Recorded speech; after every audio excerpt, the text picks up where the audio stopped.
Okay, so we're going to be talking about Proverbs chapter 31, specifically the second half of the passage, which is about women.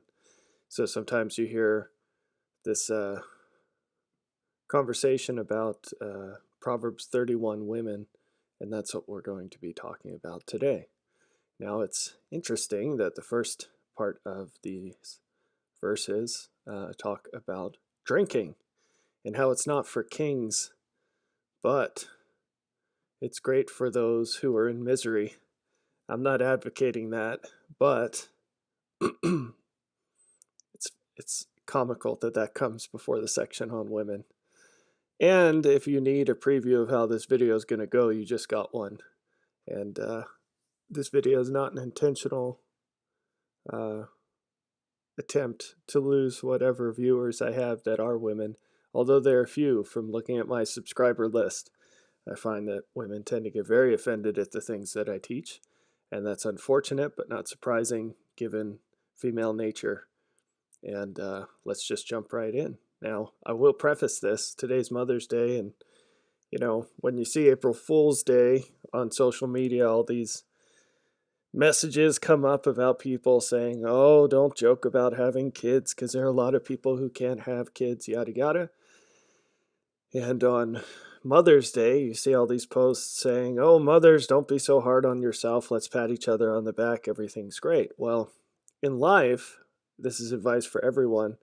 You can either fool yourself into thinking you're better than you are, or you can be honest about the things that aren't so great about yourself and do something about it. And unless you do the latter, you'll never really feel good, unless you're relying on people lying to you or taking drugs or something else that perpetuates the illusion. The gospel's not about perpetuating illusions, it's about revealing the facts of reality and learning coping mechanisms to honestly contend with that instead of having to lie to yourself to feel good. So, in that spirit, we're going to jump right into this, and we're going to take this chapter from a different perspective, which is here we have a description of a virtuous woman whose price is far above rubies. Why? Because she's so dang rare. And what we're going to do is invert that. In each of these verses, we're going to talk about what it would mean to not be this virtuous woman. So, in other words, what is the norm? And then what would be the difference from that? So we're going to use this to uncover what this writer obviously thought was the normal case, or how most women are. In fact, how almost all women are, because it says right here that if you find an exception to this rule, then that person's rarer than rubies. Okay, so let's go through it. Let's just start there. Why not? So what does it mean to have a price up far above rubies? Well, rubies are not a common stone. They're a gemstone. They're rare by definition.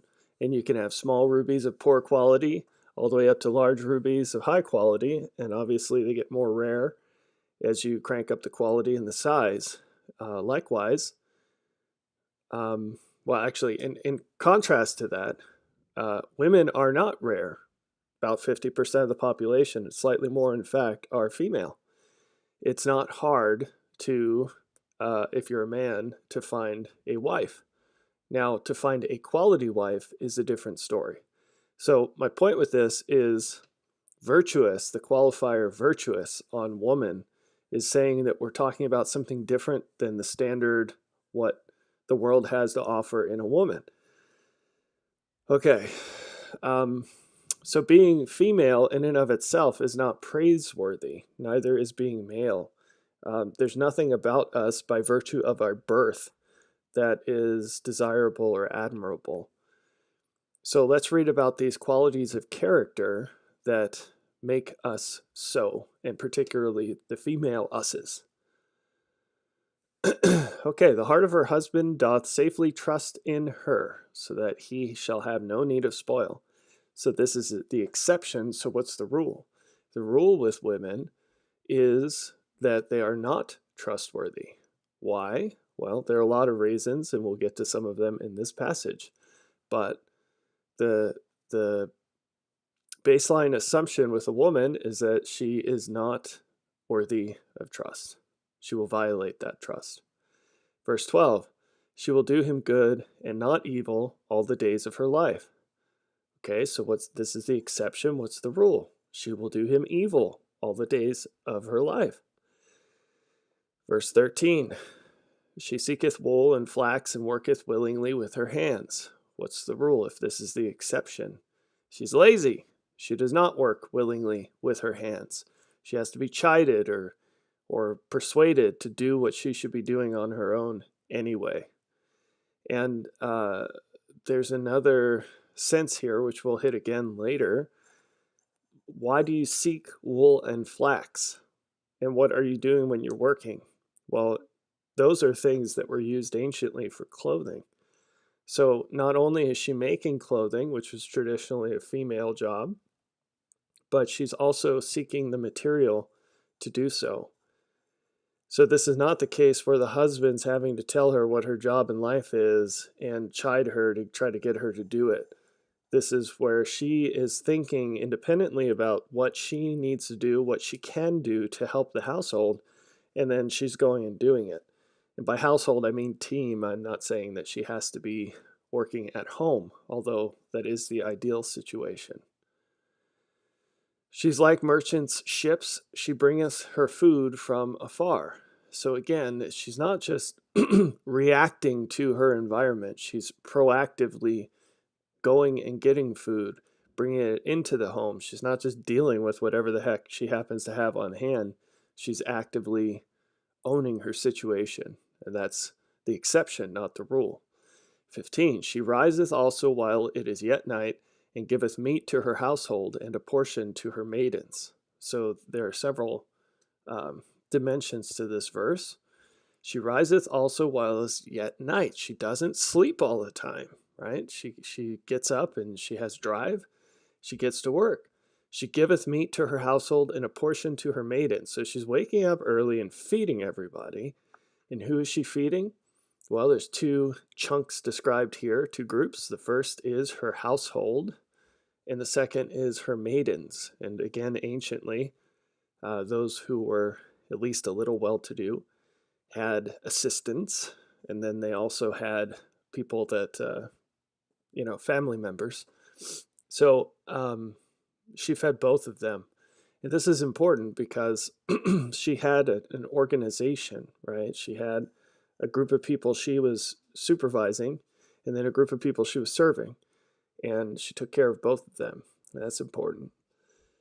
Verse 16, she considereth the field and buyeth it. With the fruit of her hands she planteth a vineyard. Okay, so if you're going to plant plants, you're going to buy a field, you're going to convert it to a farm, then you have to have foresight.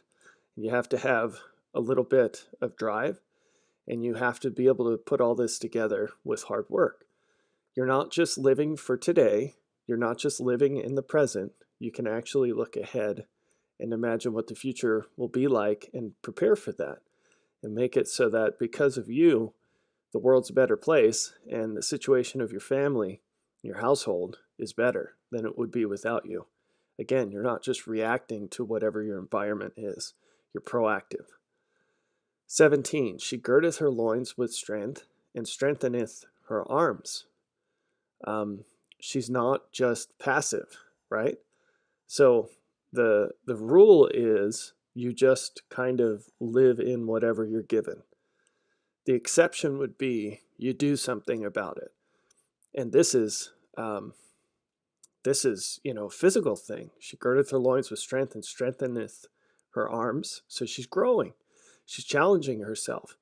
It's absolutely awful, but also true that most women rely on what they have been given through birth, their genes, to define their strength. And, this strength peaks while they're young, and it's just all about their looks. And they never get around to actually working on their character or doing something about what they've been given and increasing what they have to offer. And that's really sad. Basically, in the modern world, they just play around until they're around 30. And then whoever ends up holding the bag by marrying them after they've had all their fun has to deal with that for the rest of their lives. And there's not much left to deal with, not much positive anyway. Verse 18, she perceiveth that her merchandise is good, her candle goeth not out by night. Okay, so second half of that, her candle goeth not out by night. She's industrious. Again, another tick in the industrious mark. But she perceiveth that her merchandise is good. This is kind of a loaded phrase as well. People in general, and women especially today, tend to have a complete delusion when it comes to what they have to offer in reality compared to what they think they have to offer. And so they value things that are of no value, or they overvalue things that are of little value, and they completely ignore the things that are actually good to have as character traits or behaviors or assets. And they tend to undervalue the things that are actually good in others, namely their husbands or potential husbands. So the fact that this ideal person perceives that her merchandise is good, she has an accurate understanding of what good is and an accurate measurement of what she can produce. A lot of the anxiety and depression in women today, and in men too, but mostly in women, is due to the fact that they're delusional about reality, about the reality of who they are, and about the reality of the world. And so as the world slaps them in the face with reality from time to time, and they realize that they have a lot of things to work on, they have two choices. One is to embrace the delusion and focus on the things that they can't change so that they can distract themselves from the things that they ought to be changing and can be changing. Or embrace reality and say, you know what? I really am behind on these three things that I can do something about. And now I'm going to put my whole might into doing something about it, and I'll be a better person. Unfortunately, that doesn't happen. Not very often. Hence the rarer than rubies. Verse 19, she layeth her hands to the spindle, and her hands hold the distaff. Distaff, whatever. She works. She's industrious. Again, spindle. What do you do with a spindle? You spin yarn for clothes or blankets or whatever, textiles. And you're not lazy. You're not sitting around. You're not wasting your time. Verse 20, she stretcheth out her hand to the poor. Yea, she reacheth forth her hands to the needy. You're not spending your money on yourself. You're spending on people that need it more than you. You're not going out and getting the new whatever. You're helping other people that don't have anything. Verse 21, she's not afraid of the snow for her household, for all her household are clothed with scarlet. Now, literally, this is saying she doesn't worry about when it's going to get cold because she has already made clothing for everyone in her house. And, you know, in ancient times, clothes were very expensive. If you went out and bought them, because it was so time-consuming to make them, and the more primitive a society is, the closer the cost of things are to subsistence wages, right? So basically, in today's economy, you can make many times more the lowest daily rate for work if you're in a high-skilled or high-demand field. And that's because of a lot of things that I won't get into. But back then, and for most of human history, prices on things reflected how long they took to make. And clothing was very time-consuming, so it was really expensive. Really, really expensive. So imagine working 2 months just for one set of clothing. And whatever the exact numbers were, it doesn't matter, but the point remains. So she worked like a maniac to get clothing for all of her children, for her husband. But there's more than just a literal meaning to this. She anticipated things that were not immediately obvious as far as risks and as far as needs. So she was actively thinking about the future and what could happen. She wasn't just assuming things will always be tomorrow the way they are today. And that is a huge problem with all people, male and female, today. But especially with women. So you talk to a woman who's 23, for instance, and she is acting like she will always be 23, that whatever resources she has, physically or otherwise, will always be the same, that all these things are not going to change. And this is a failing primarily with older women. Older women do not mentor younger women the way that they should. Instead of telling them the truth that might not be super evident to younger women, they just fill them with the same lies that they believed when they were that age. And unfortunately, it's for selfish reasons, because even at older ages, women today will run and scream as fast as they can away from the truth, because the truth makes them feel bad about how they've chosen to live their lives. And that's very, very unfortunate. Okay, verse 22. She maketh herself coverings of tapestry. Her clothing is silk and purple. Okay, so she beautifies things. So silk and purple, those are high quality clothing items. So she's not just making burlap bags for people to wear, specifically herself. She's dressing herself up. She's beautifying herself. A good woman beautifies everything in her life. She makes it better for her being a part of it, more enjoyable, more valuable. She's a value add, and that's a rare thing. Her husband is known in the gates when he sitteth among the elders of the land. So she picks a decent, wise man. She's not going after, Ken from Barbie and Ken. She's going after a guy who can earn a sufficient enough living to empower her to do what she needs to do as a woman and make the most of her life. And he's wise. Known in the gates means that he would have had a place among the elders in the town or city, and would have been renowned for his wisdom with things. Verse 24, she maketh fine linen and selleth it, and delivereth girdles unto the merchant.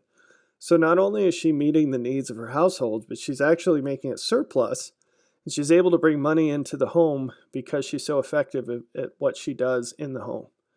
So she's not just getting by and, waking up and putting a post like, oh, my life is so hard on Instagram.